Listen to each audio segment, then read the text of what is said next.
الحمد لله رب العالمين هو الذي جعلنا مسلمين والصلاة والسلام على رسول الله الكريم وعلى آله وصحبه أجمعين أشهد أن لا إله إلا الله لا شريك له وأشهد أن محمد عبده ورسوله صلى الله عليه وسلم. فإن استقى الحديث كتاب الله وخير الهدي هدي محمد صلى الله عليه وسلم وشر الأمور محدثاتها وكل محدثات بدعة وكل بدعة ضلالة وكل ضلالة في النار. These words are very common to you because you hear them or a version of them in every Jummah khutbah. And this is known ever since the time of Rasul sallallahu alaihi wasallam to say these words. And his followers after that, and even up until today, our imams still say these same words.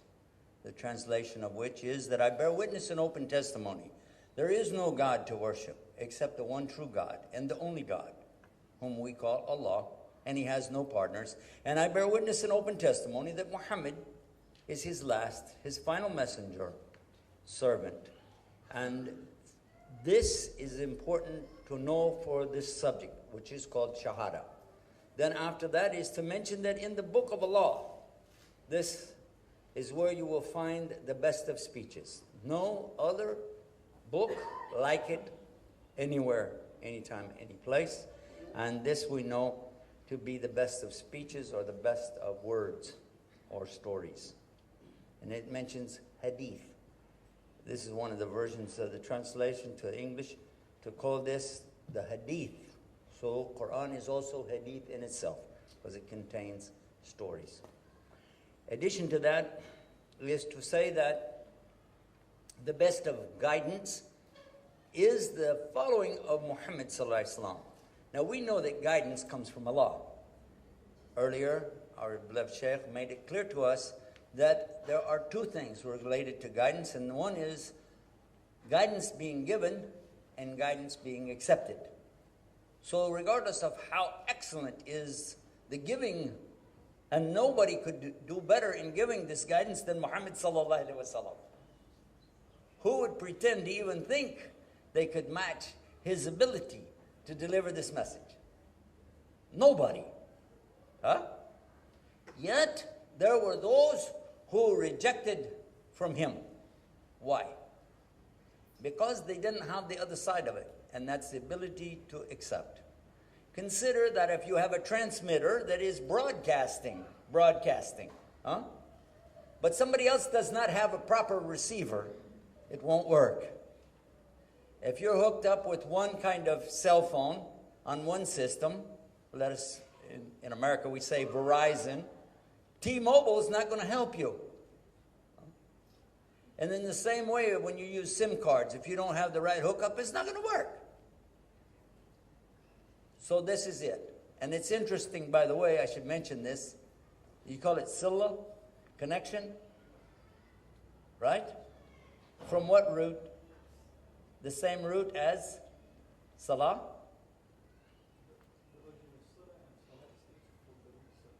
From the same origin, connection. So when you make salah, you can think about this is my connection to Allah.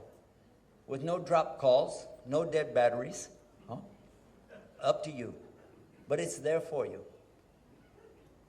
Interesting, isn't it? In Cairo, they have a company by that name. Don't they? Yeah? It's almost like salah when you see it. Now, what you've been watching up here on the screen is one of over 2,000 of our websites that we have for Islam on the internet. Many of our websites are so similar that they're just parked on top of others. That's in case people type the wrong words or the wrong order of the words, and also words that attack Islam. We took those a long time ago to prevent people from using that as a way to come and do something really evil. So we have more than 2,000 website names. This happens to be one of them. It's called shareislam.com.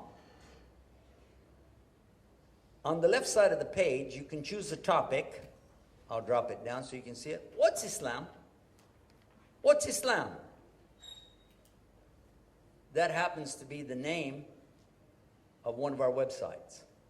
So if you were to go to this and click it, in theory, it will open up. There it goes. It will open up the website, What's Islam? Now, this is not what is, so it's what. And don't put an apostrophe when you go to the internet, because Google doesn't like that.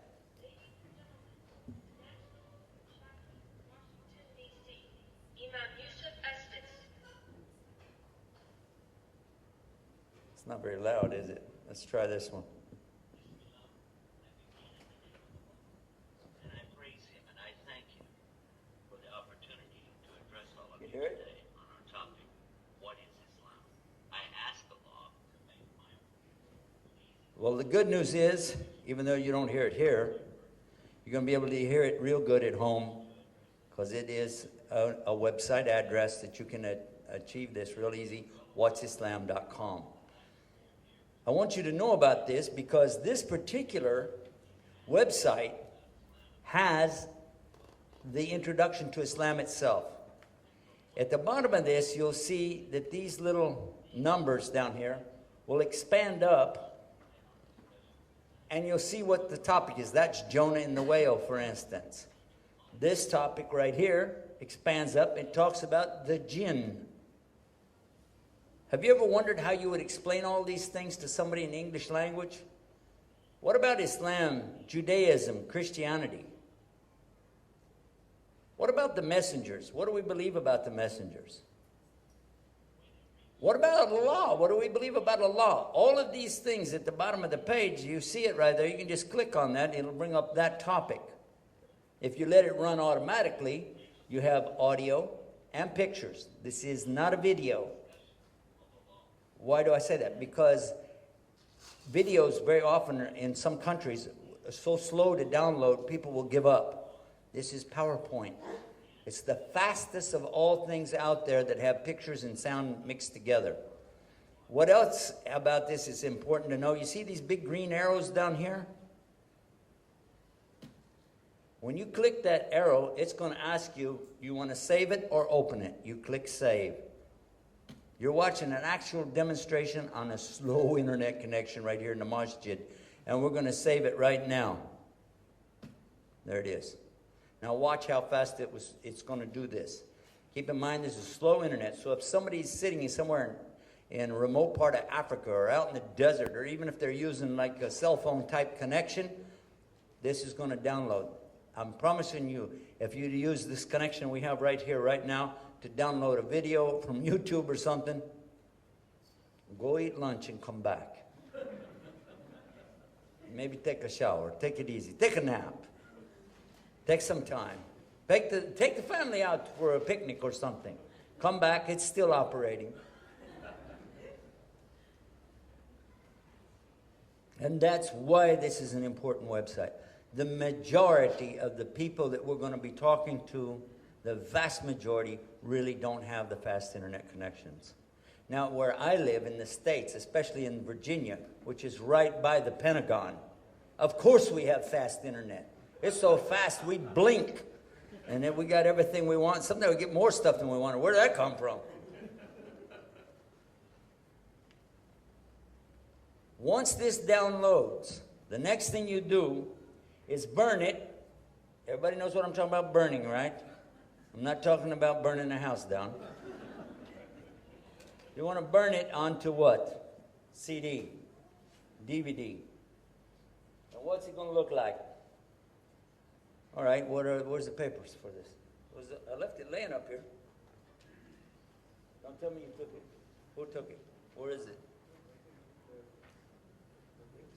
No. The one with the...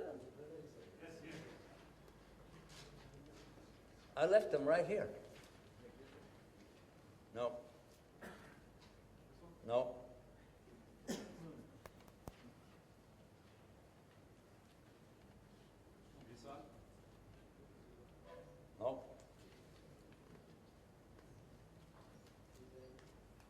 brought them.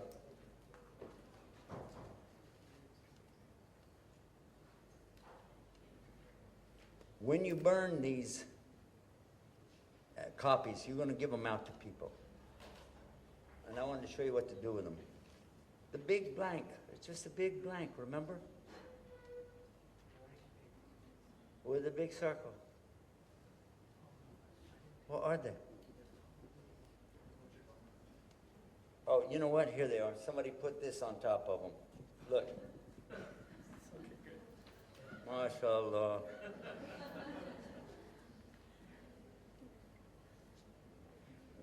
If you order it off the internet, we have it on the website called shareislam.com. The first one you saw up there, shareislam.com/order. You can order a lot of our stuff. And when you order that, it looks something like this. Do you see this? All right. Now it's in color. We're at the hotel, they didn't have color, so I did it black and white. So when you get home and you're trying to duplicate this and get a label and stick it on there and put the, I'm going to tell you, don't do that. Get a black magic marker only. Black magic marker. And what you're going to do with it? That. That's all you're going to do. Put a question mark on it. That's for you. You know right away what it is. It's recorded, and you know what's on there. The program you just saw, What's Islam? It's on here. So now, when you go up to somebody, especially, how many of you are kind of shy? You're a little bit shy to try to talk to somebody about Islam. Be honest. You're a little bit shy to try to do that. You feel kind of intimidated, especially if it's somebody coming to you telling you, Jesus loves you. And you don't know what to say back. Huh? Right? So you say, I have a question. I have a what? A question.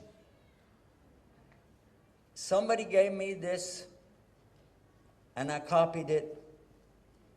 I wish you would listen to this, or actually watch it, put it in your computer, and watch this thing, because I want to ask you a question after you watch it.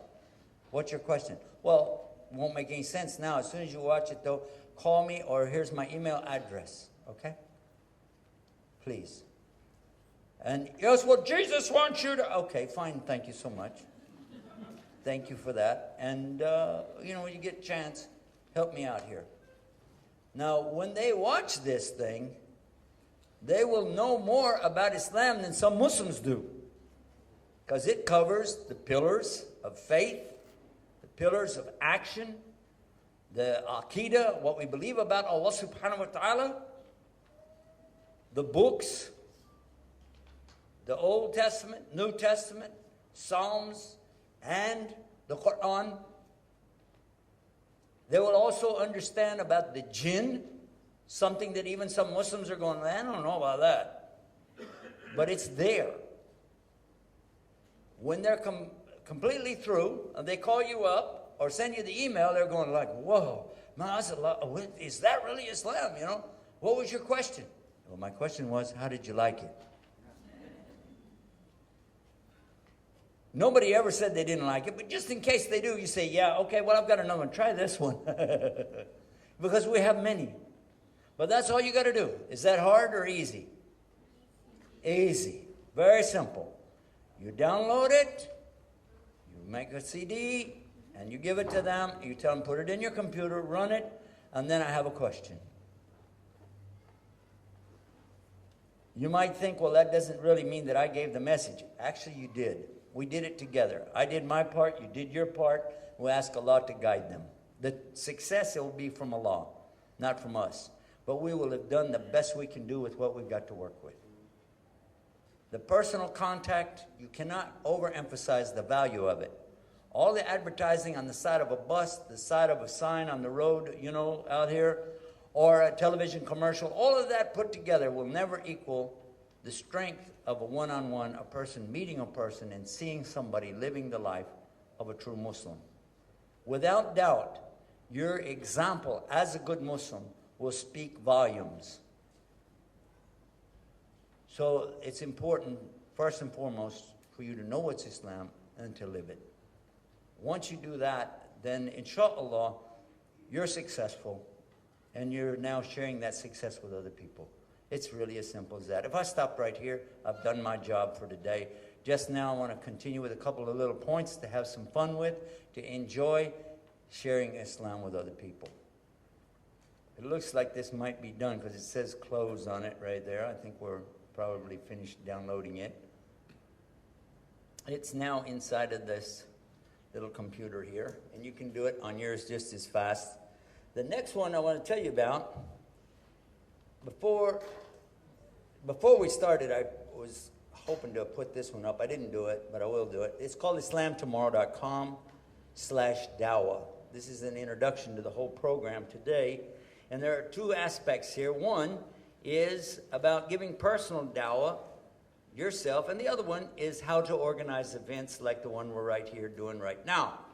And after you read this, you're going to say, hey, these guys didn't read your deal. Well, that's okay. They will this time. Inshallah, let's look at this one. A sister actually asked us about how to give dawah to somebody, what are the techniques, etc. We published the letter originally in our newsroom, and so now it's over here. Let's see what we got going on. What's this problem here? I don't know what I hit. I hit something. Get it out of the way. These points that you see on here are the basics of dawah. And again, there's no need for me to relay to you what's on here. You can go home and print it out and enjoy it yourself.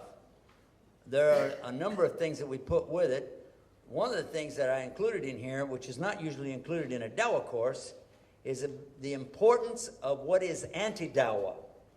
I didn't label it as that, but it mentions about fake miracles, like a fish that says Allah, somebody's ear that's twisted up, it looks like Allah. If you turn his head like this and put the light like that, hey, his ear says Allah on it, you know. And another one where they cut the fish a certain way. Oh, look, inside of a fish. Oh, wow. And on the bottom of somebody's shoe. Hold it. Wait a minute. What are you talking about? Have you seen this? I want to ask you a fair question. If I go to a Christian and I say to them, if I can show you 3 things, that say Allah, will you believe in Allah? And they say, okay, what do you got? Well, I got these trees in a picture that's kind of, out here. It said, La ilaha illallah. Have you seen those trees? This was painted in Egypt many years ago.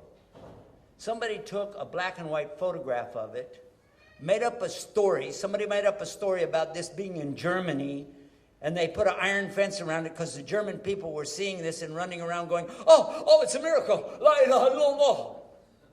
By the way, did you know people in Germany don't speak Arabic? Just a flash for you.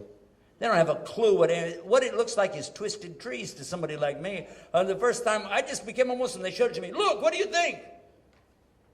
I said, about what? This. A bunch of twisted trees. They said, no, I said, La ilaha illallah. I said, you're joking. They insisted, no, it's a miracle. I looked at that, I said, you got to be joking. Now, since then, they colorized it. It was black and white. They colorized it and put it on the internet about 12 years ago. And when I saw it on the internet, I said, isn't that same picture? Yeah, I can see the crack in it where it was folded. And then they elaborate on the story. So many people were coming into Islam in Germany. They had to put an iron fence with guards around. They won't let anybody go over there. What kind of stories are these? But while I was in Egypt, I'm going to show you this one. This is anti-dawah. Remember that. Watch this. This is going to another part of our website. Miracle or misguidance. Right there it is. That's a pumpkin. Now, in Egypt, pumpkins are looking a lot like a big squash. That particular one I held in my arms was about this big, and it was heavy. Looks like a zucchini. They called it a pumpkin. There it is. You're looking at it. You see it? That's real. That is not photographed or touched up or anything. That's a real pumpkin, and I saw it in the trunk of a Mercedes. The brother who brought me over there said, you got to see this. You got to see it shake. Look. He opened up the trunk, and I said, what are we looking at? He pulled it out. I said, a squash? And he said, no, look what it says. Well, again, I looked at it. I didn't see anything. He said, no, look, Bismillah Ar-Rahman, and then, of course, the top it says Ar-Rahim.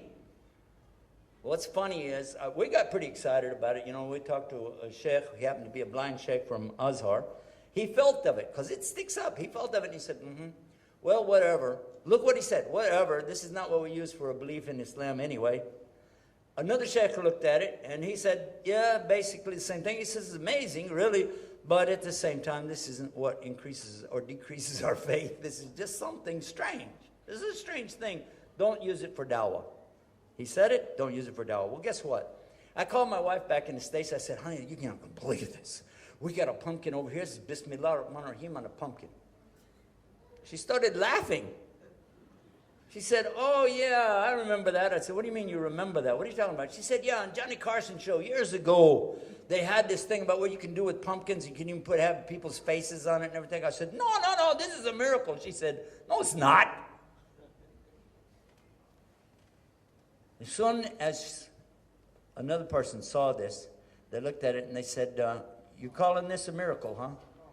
They said, did you notice that it ran out of space and they had to finish it on top? Did you notice it said Bismillah ar-Rahman? Oops, ran out of space. Turn it, ar-Rahim. Also, you can't see it very clear, but up on the very top, that gray up there, if you look really close and flip it down, you'll see it actually looks like somebody was trying to say Muhammad Rasulullah, but that didn't work out and it didn't come up.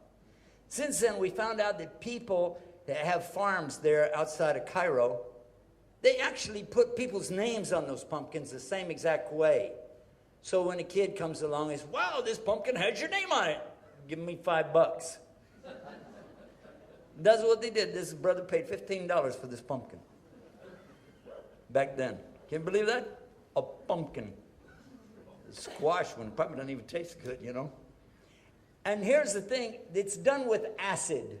They put the acid on it when it's a young little pumpkin, and as it grows, it has this reaction to it, and that's what happens.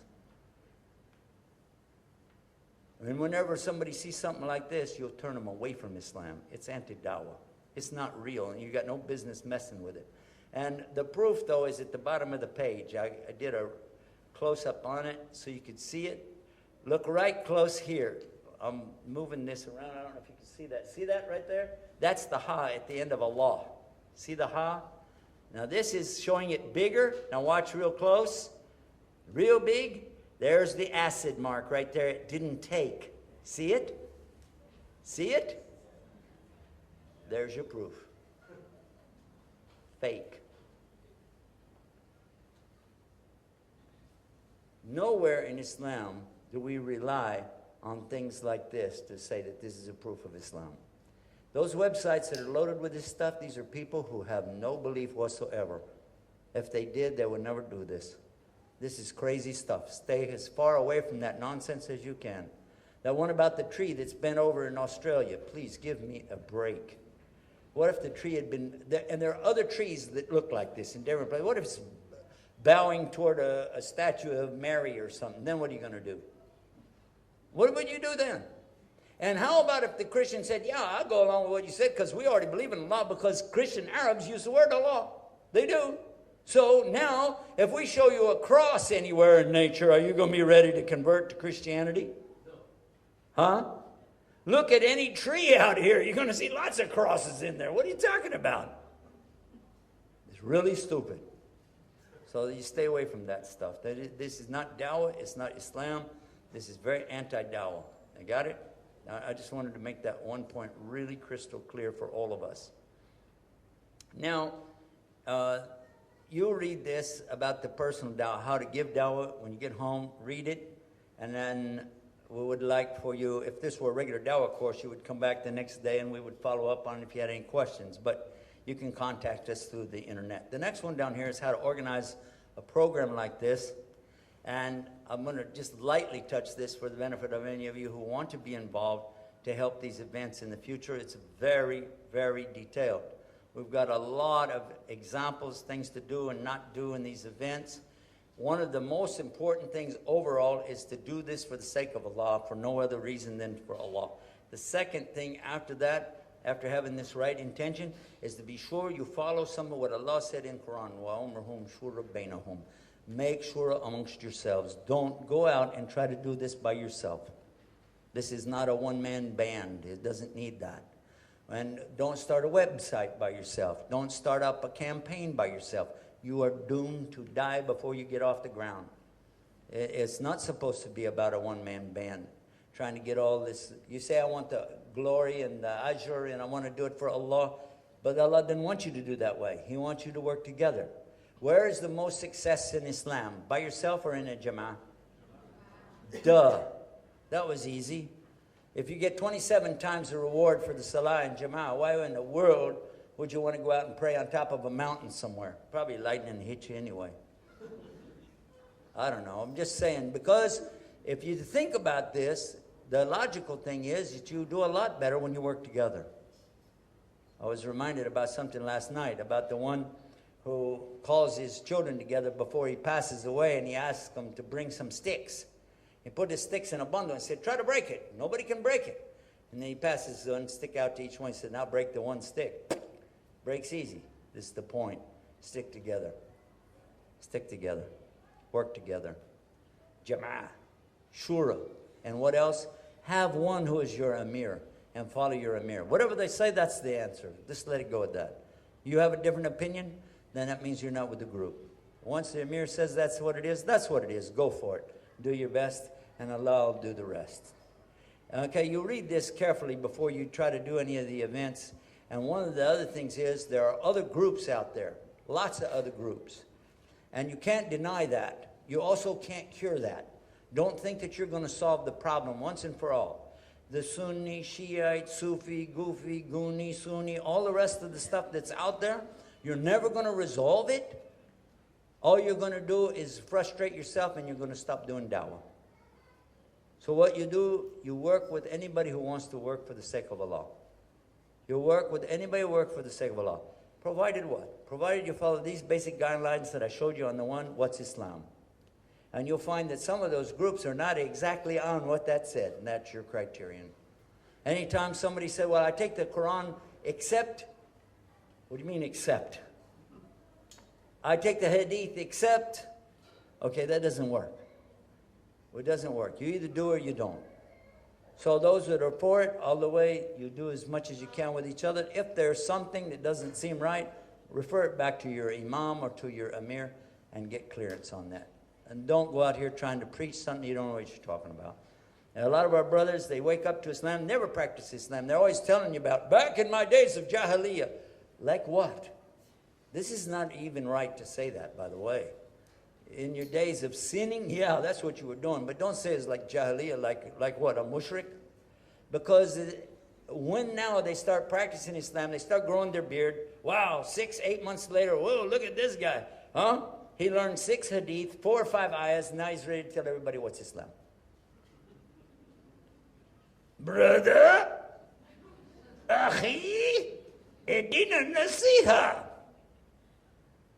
Anybody know what I'm talking about? Haram, brother! You heard all of that stuff? And that goes nowhere. That's zero. So if you see people doing that, just back away. MashaAllah, assalamu alaikum, have a nice day. Don't argue with them. Don't get into it. Just back away. Because there's no benefit in that. You'll just become frustrated, or they'll be frustrated with you. There's no benefit. We love each other for the sake of Allah. By the way, what do you think I love you for the sake of Allah means? This is not what you say to your wife, by the way. No. This is really when you couldn't love the person any other way except for the sake of Allah. You follow that? No matter what, you know what? I love this person for the sake of Allah. Because if it wasn't for Allah, if it wasn't for this deen, probably I wouldn't love that person. But I do because I'm Muslim, they're Muslim, I love them for that. Make sense? And always know that you'll have differences of opinions on a lot of things. But that's not a big deal either. The big deal is La ilaha illallah Muhammad Rasulullah. And when you have a confusion, or you have an issue that comes up, know that there's a difference between what is the Sharia of Islam and what is fiqh deen. There is Sharia. What is Sharia? By the way, Sharia is like, I'm going to give you an example from the meaning of the word, the root, is like a place to take your animals to get water. Does it ever move? No, it stays right where it is. You take the animals to it. Make sense? Okay, what is fiqh? Again, the meaning of the root of the word leads you to understand it's the way you get to the water. So there can be different ways to get to the water, but there's only one place you're going to get the water. Sharia is not flexible. That's La ilaha illallah Muhammad Rasulullah. And there's a lot that goes with that. But then, how? Salah is in the Sharia. But how to do Salah? Where do I put my hands? Huh? You heard people ask it about where do you put your hands in the Salah? Well, actually, I just want to make sure that my hands are still at the end of my arm. Okay? I'm really happy with that. And when I'm doing Salah, I just want to make sure somebody else's hands aren't in my pocket. I'll be all right with that too. But as far as, okay, did he put them up high or did he put them low? Can I ask you a question? Aren't you supposed to be concentrating on your own Salah? Aren't you supposed, isn't that something called, what, khushu'ah? How do you get khushu'ah like this? Astaghfirullah. What is that?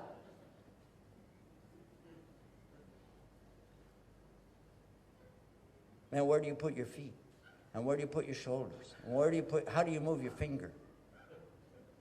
And all you're doing is watching everybody else around you. Where's your Salah? Where is it? Who appointed you the personal imam to everybody around you? After you've spent 10 or 15 years at Al-Azhar or in Medina, or, any accepted school or with a good sheikh, come on back. We'd love to hear from you. But not 6 months after you learned how to grow your beard, okay? Please. Because you're going to find out that the real teachers of Islam, the real shuyukh of Islam, they never do these things. Never. I personally have been very blessed by Allah to be with the actual imams of Medina, of Mecca, and even Al-Aqsa.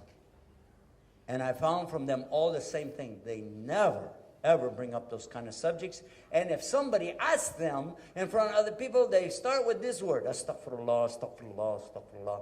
Yakhi, these are things which have differences of opinions, depending on how things are understood by various imams.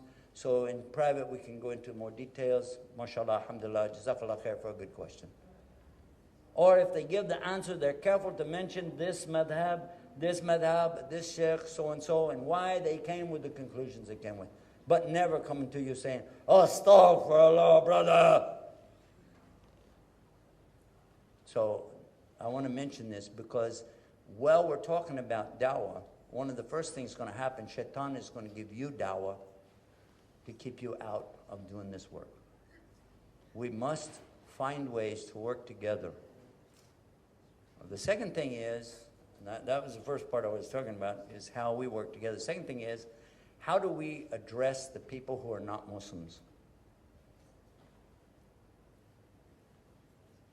I have laid out quite a bit in the pamphlets that you have. How many of you got one of the folders that we made up? How many of you got one? Put your hand up, let me see. Just a few of you got it. Well, the organization here, they're going to make more of them and make it available for whoever wants it. But it will tell you, for instance, how do you share this message with various people? Let's talk about, first and foremost, somebody who is not a believer at all. This person, let us say they are a atheist or agnostic. We have a website for them. It's called scienceislam.com. And in it, you'll find, and all of our websites are designed like this, you'll see topics will be across here, and then subtopics are listed over here to the side, and then feature subjects are over in here. But let's go to the videos on this one. I'm going to keep this short because we're not going to go into a long thing on each one. On the videos, we're going to see something amazing here. These videos are going to deal with the very subject that you may have seen on some other websites, or my websites as far as that goes, talking about the Quran on geology, the Quran on embryology, the Quran on science, facts, discoveries, and so on. If I can show you maybe one, this one we will look at. We have Dr. Keith Moore. Now this will pop up in, this is a player. By the way, this player is on our website. You don't have to download player like QuickTime or Real Player. This is playing from our website, and it makes it a lot easier. A lot easier for somebody in a country where they have slow internet. You notice it's already up. It's playing right now. You just can't hear it because we don't have the sound hooked up to this for some reason. But this is talking about Dr. Keith Moore and his background. There you see him, and he's going to be telling you, you'll hear it when you get home and play it. He will tell you about the miracles in the Quran that 1,400 years ago nobody could have talked about embryology in the details and comprehensive information that's provided. The same is true about geology. The same is true about scientific facts, etc. Now, we have audios as well. These audios are real easy to download and do the same thing that I told you about before. You can put a question mark, an exclamation mark, a number 1 or a number 2, whatever you want to do, that's up to you. And then when you give it to people, you know what your system was when you gave it to them. And they won't know until they play it. But one of my favorites is this one, number 2 over here. This is an audio lecture. The first one actually is a video, but this one is an audio lecture. It's called No Brainer. How many of you heard about this one? We did this one about 10 years ago, maybe a little longer. But that one, No Brainer, that one was a lot of fun. And at the end of it, it has a very funny joke in it.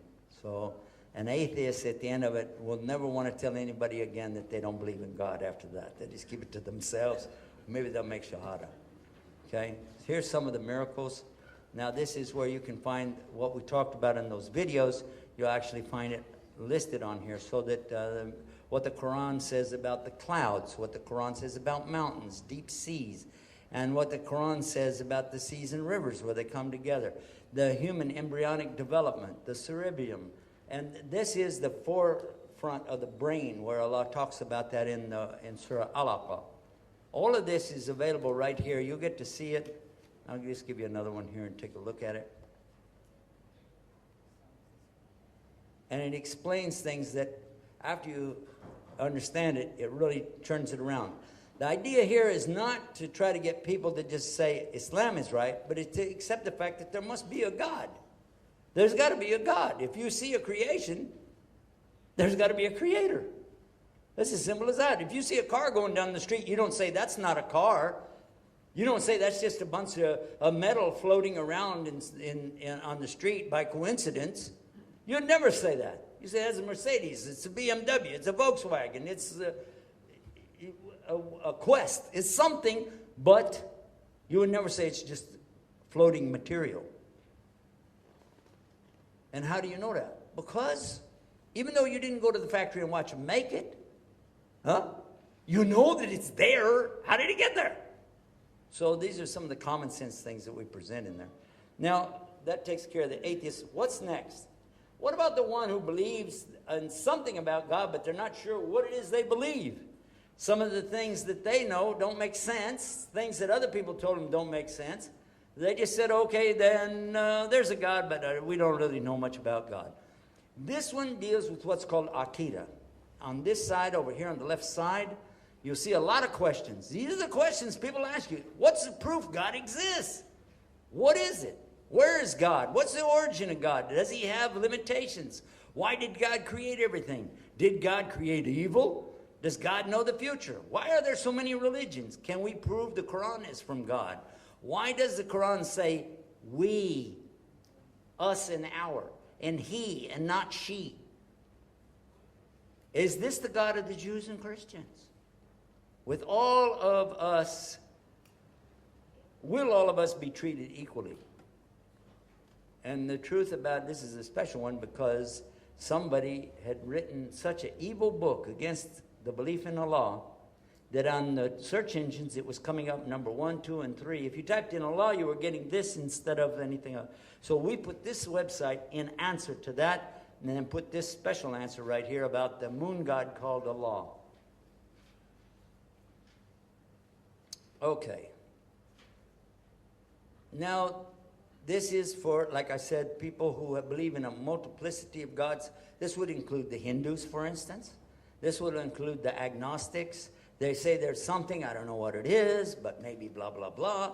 So this is why this is important over here. Now let's move in a little closer. And now in this case, I want to go, let's see if I can get this better here. There we go. This is 911 Bible. Okay, you can guess what religion we're talking to now, right? For the benefit of new Muslims that come from Christianity, or for Christians who want to know more what we believe about Christianity, here it is. This is called 911 Bible. We have a text site, we have goodies over here, and the flash site. Usually I start with the flash site. And in here, you've got books that pop up, and you can just get this to turn the pages for you. The first book that comes up is Who Was Jesus? And that will turn the page for you. Now, we did this to make it a little bit interesting and a little bit fun, so people don't just read and run away from it. We want them to keep going. And then we only, that's 3 pages. That was easy. Son of who? Son of who? And so this is another book that we put up here.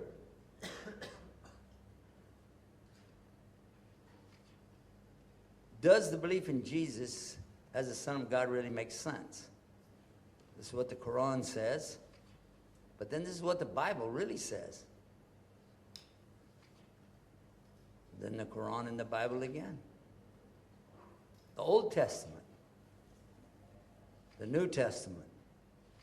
Comparing it back and forth until finally the ultimate conclusion has to be what? La ilaha illallah Muhammad Rasulullah. So that's about the subject of Jesus, because a lot of people are talking about Jesus. That's why I put that before the Bible itself. Now here's our biggest work on the internet. Usually you don't put something this big on the internet like this unless you put it in a PDF file. But I wanted it to be easy for people to access quickly. So you can actually use this as a PowerPoint presentation. Like you see it here, you can just hook up just like we did and put it on a screen anywhere you want to do this. Very simple. Here's your intro. Number 1, this is almost like a disclaimer. I'm saying it very clear that I'm not here to attack Christianity. I'm not here to attack the Bible. I'm not here to hurt anybody. But it's a matter of clarification. That's all. And as Muslims, we believe in the Bible. The original Bible did come from God. We do believe in Jesus as a miracle birth, as the Word of God, which is the Logos, as they call it, or Kalimatullah. He is having the Spirit blown into him. This is clear. And he is with the law. He will be back in the last day. He did do the miracles and so on, so on, so on, so. There's a couple of differences. But once they see this, they'll say, well, wait a minute. Because there's no religion closer to Islam than Christianity. And there's no religion closer to Christianity than Islam.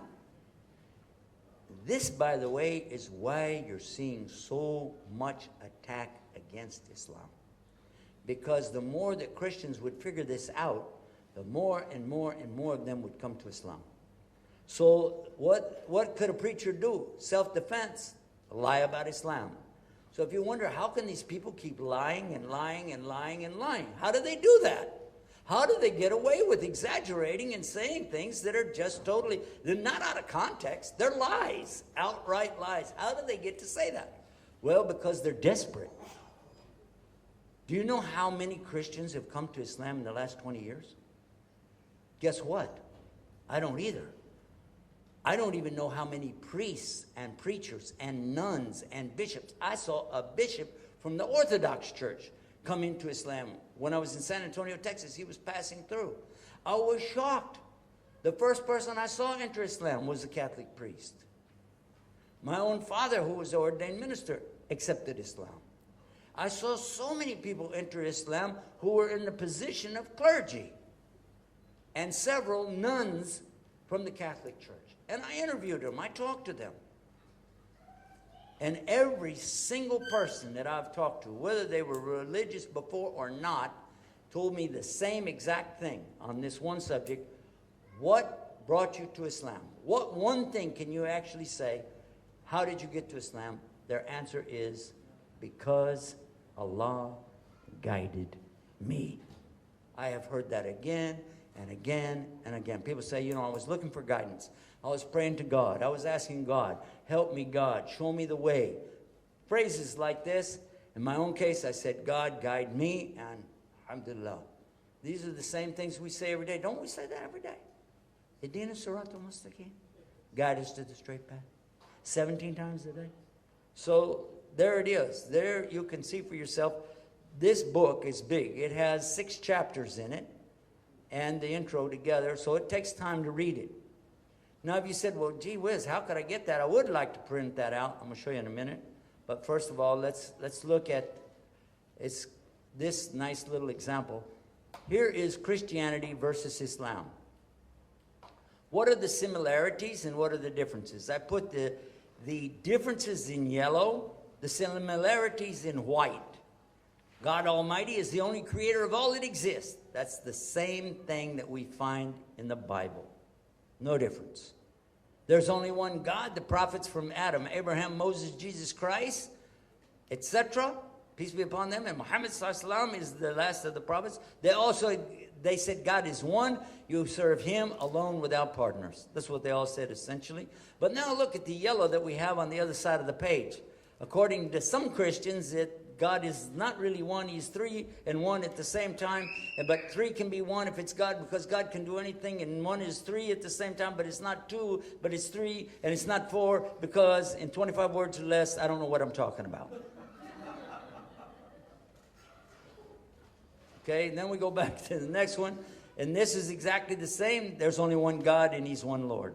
The next one, the origin of man, starts out the same, but the Lord has to go looking for Adam, and he can't find him. And the next one, see, you can go down the list. This one page alone is worth a visit to that website, 911 Bible, to make this comparison. And let somebody explain to you. We want to come down here to this one right here. I really like this one. Sin. In Islam, Adam sinned. Eve sinned, but they repented, they were forgiven, and there were no continuing side effects on their children. On the other hand, look over here. Genesis 3, 1 through 7. Eve made Adam sin, and because of that, she brought sin into the world, so she is cursed, and the sins are passed on to the children because of what she did, and that's why she has her monthly cycle. That's why she has the pains of childbirth, because she's such a sinner. That's what it says in the Bible. You know what it says in the Quran? Actually, we find something amazing. Allah uses a beautiful thing talking about a woman, especially with regard to childbirth. Not something evil, not something sin. Actually, what is it in Arabic language in the Quran that Allah uses to describe the place where a child is conceived? Raham. Arham, the plural. What does it mean? A place of mercy. You were conceived in a place of mercy. Not a place of sin, a place of mercy. And by the way, Allah forgives anybody who believes in him as one God, one Lord, and repents to him in sincerity. Allah will forgive them. Simple as that. Every child is born as a guilty sinner in Christianity. Every child is born as an innocent baby in Islam. Which one sounds better to you? I served as a chaplain for a number of years, and what happens when you have to go to a person and tell them their baby died? What are you going to tell them? And they say, oh, what about my baby? Well, what's your religion? Well, we're Hindu. Okay, your baby went to hell. We're Christian. Which kind? Baptist? Okay, your baby went to hell. In Islam, a child, when they die, regardless of the religion of the parents, has nothing to do with the child. The child goes to paradise. Yes or no? Which one sounds better to you? No wonder these people have to attack Islam 24 hours a day. No wonder they have to pay people to stand in front of a camera and lie and come up with more stuff and come up with the top people. These are people being paid big bucks to stand there and tell this nonsense. Because if anybody ever stopped, even for a few minutes to make the comparison that we have right there, what do you think they're going to say? A woman in Islam is highly elevated to the extent that she doesn't need to work outside the home. She doesn't need to go out here and show off her body so she can get a job. She doesn't need to be equal to a man, because that would lower her from the status of being the queen that she is in Islam. And how many people would really, and I've seen so many women. By the way, if you want to know, between 7 and 8 women enter Islam for every single man. Why do you think? How many here have entered Islam? How many of you ladies chose to be Muslim? Any? 1, 2, any others? 3, 4, 5, 6. They chose to be Muslims. Why? Because they like to be beat up by a bunch of guys? I don't think so. In fact, the opposite is the truth. So it really needs a lot of sales pitch. I mean, they got to go to Hollywood to help get some, backing for what they're doing and how they present it. And here we are. We're just, simple Muslims, individuals, with a little website that come up like that. And you don't know how many times they've torn down our websites. You don't know what we've been through to keep these things going. It's just a website. It's got facts on it. Stop and think about it. I don't want to dwell on it too long. I just want to let you know it's there. And by the way, I promised you something. I show you where you can get this in a text form so that you don't have to do the book turning thing. It's on another one called Islam Code. IslamCode.com. They're going to give you this. Can you get a bunch of these that at least get this that they can get today?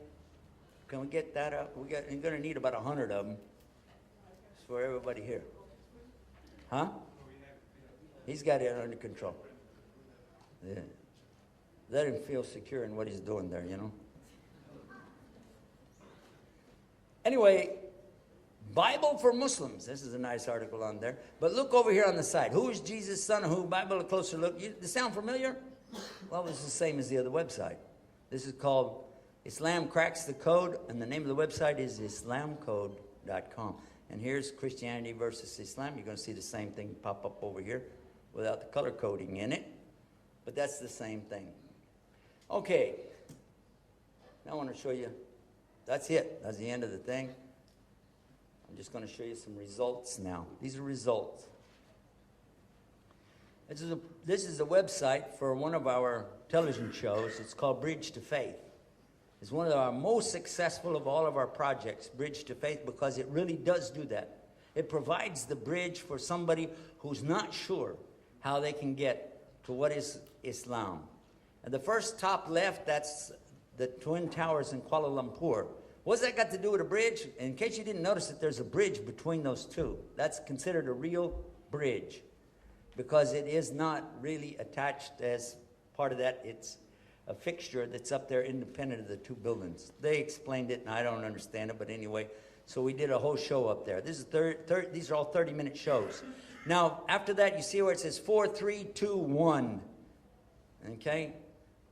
That represents a series that we did on television, live television in California.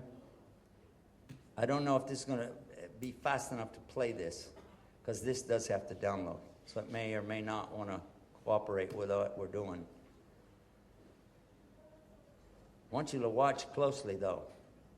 That's Hebrew. It says forum for better understanding. And you'll hear music in the background. You're going to say, Astaghfirullah. It gets worse. Okay, that's the Hebrew, the Jewish candelabra thing. See it?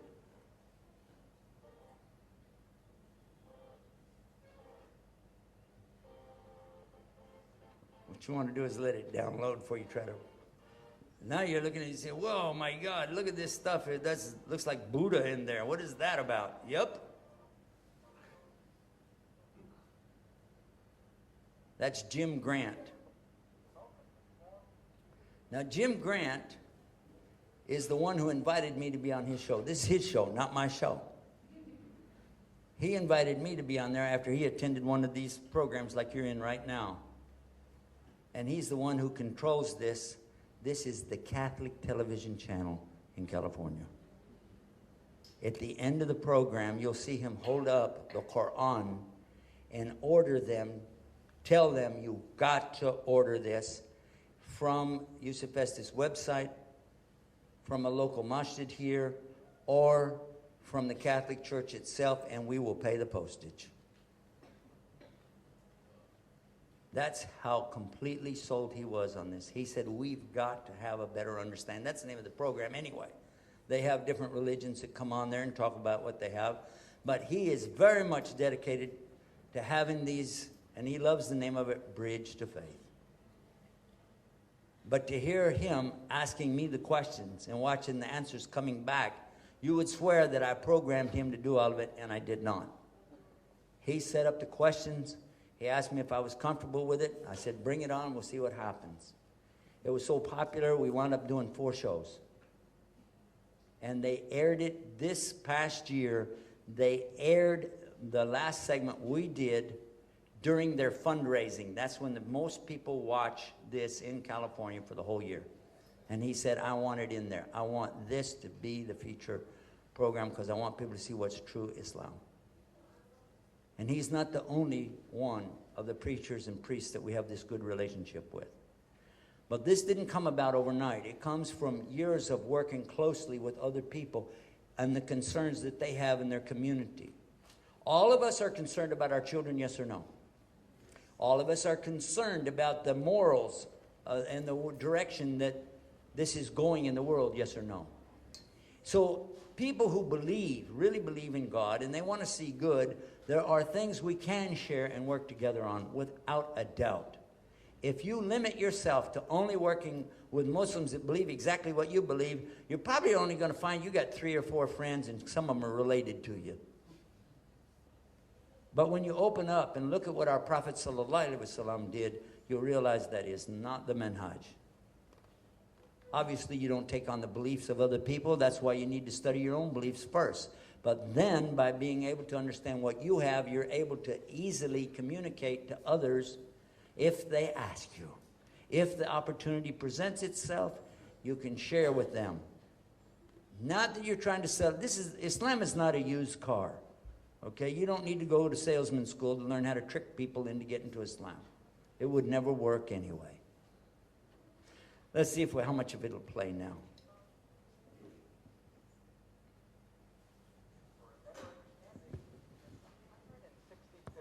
Weekly edition.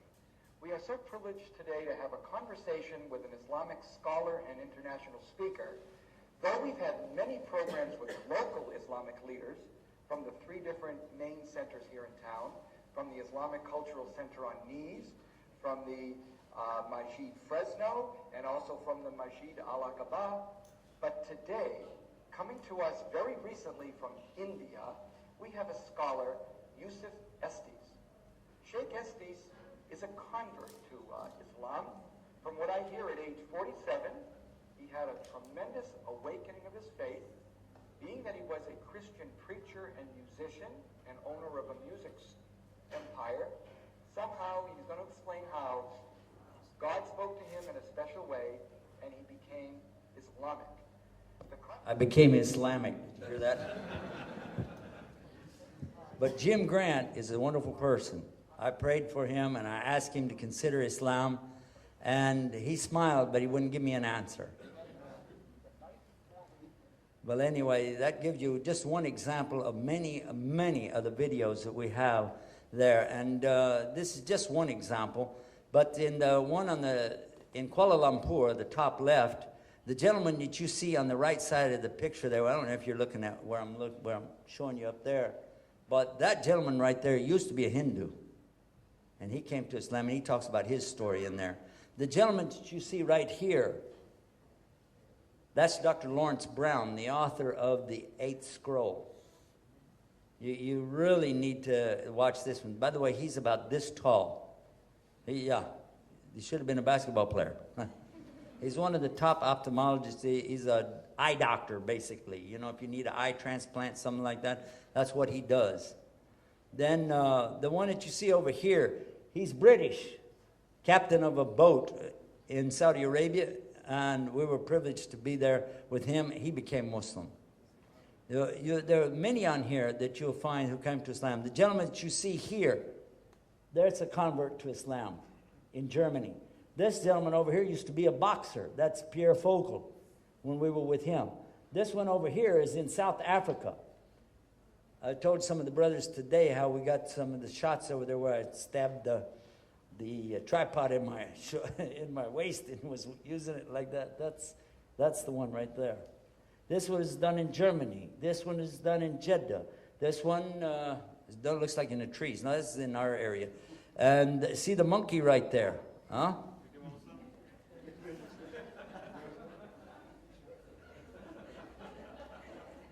No, he stayed a Democrat. Anyway, or a Republican, I'm not sure. The gentleman on the far right, on the lower far right here, he was Jewish. He became Muslim. And each one of them tells their stories in these programs on here. This is called Bridge to Faith. But again, that's not all we got. Tube Islam, you can see a lot of stuff over on Tube Islam. That's this website. Now, here's where you can join and be a member, and you can upload videos. You can download videos, and you can comment on the videos. But one thing you're going to find, there's no videos on here attacking Islam or attacking any religion, because that's not what it's about. It's about learning about Islam from everybody's perspective and finding out how we can be better Muslims. You'll see children on here. You'll see funny stuff on here, cartoons for kids, nasheeds, Quran recitation, a lot of Quran recitation from different reciters. And, of course, Dr. Zakir Naik is here. And, by the way, Dr. Muhammad Salah, who is holding up the wall over on this side, he's on here, too. I think we have him in this picture, I think. Yes, that real tall, good-looking gentleman right there, who only currently only has one wife. He's, what? He said he would buy me falafel if I would say that. Anyhow, let's take a look at what this one is about.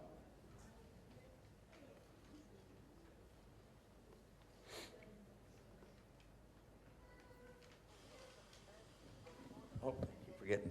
Man would enter into every house, whether that house was built out of mud or on the skins of animals. And we know for sure that is coming true. There's a problem with it, though. What message is going into every home is from the wrong people, with the wrong message, in the wrong way about Islam and Muslims. It's misrepresentation.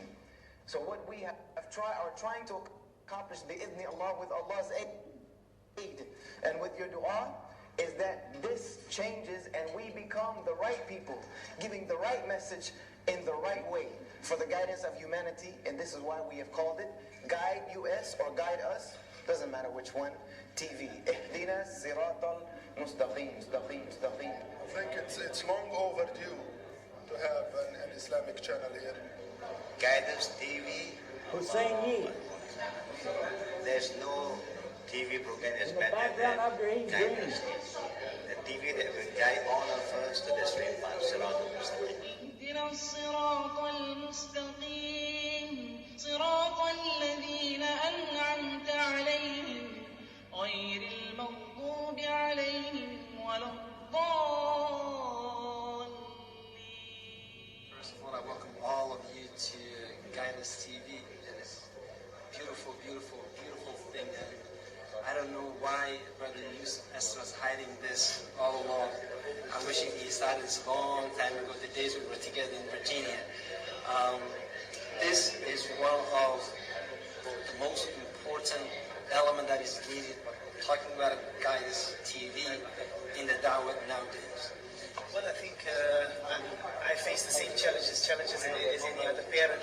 It's always about trying to keep my children entertained, but also entertained in the right way with the right content, and I think it's so lacking. It's so lacking at the moment. I mean, if you look at what's out there, what's available, 99% of what's available, what's out there is damaging to our children. So I think anything that's that can be provided that's good for our children through Guidance TV, I look forward to it. Inshallah. Muslims are in desperate need of our own media outlets. People having a field day describing what Islam is and who the Muslims are. Every time we turn on Fox News, they're telling us what is Islam all about. No, we need some authentic sources and voices out there. By having a media, television station, television programming of our own, we take control of our narrative, we take control of our story, and then we can also invite people who are not Muslim to be able to come on board and say, here we are, talk about it, but talk about it on our terms. These programs at Guidance TV are designed to be the voice of Islam, to bring together the communities on a national and global level, and to be the hub of learning for both Muslims and non-Muslims alike, based on the Quran and the authentic teachings of the Prophet Muhammad, peace be upon him. Here are a few of our... That just gives you some examples of the programs we have coming up, Beauties of Islam, Ramadan Reminders, etc. But now, take a look at this one. This one is, you actually see me and the person who gave me Shahada when we were there in Egypt. And this was on, I think this is the one on Rahmat TV, I'm not sure. This is on Huda? Oh yeah, it's got Huda's label up there on it, yeah. But we have both of them on there. You can see both of them, inshallah. And Muhammad Salah is also the translator when we were on the Rahmat channel.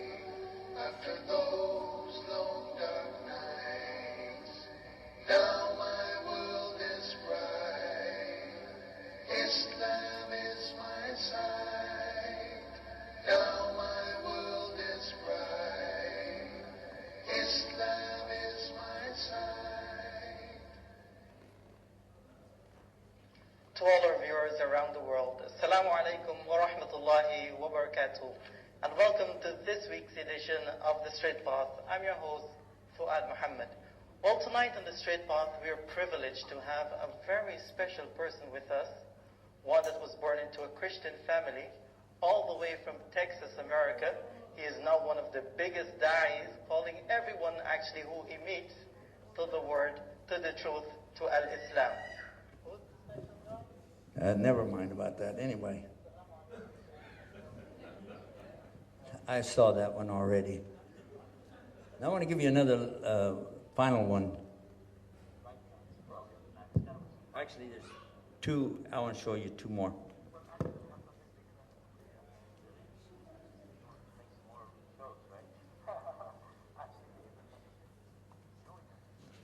This is called Converts, Reverts.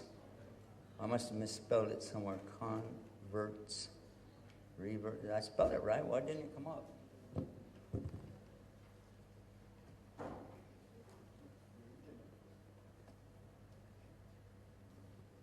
There it is.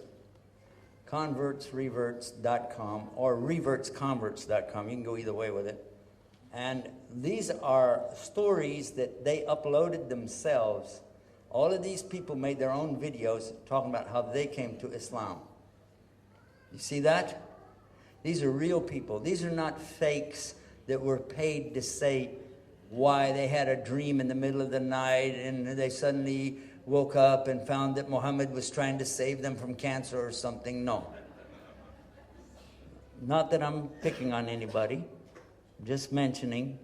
All of these people you see here, in their own languages, because some of them are not, they're not English speakers. We have them in Germany, in France, in Mexico. You can see for yourself. New Zealand. There's a Jewish revert, Australian. There's so many different ones that we've got up here, and these are only samples. Samples. It gives you a chance to really find out, I think, a lot more about how other people feel about it. Listen to what they say. Listen to what they tell you, help them get to Islam.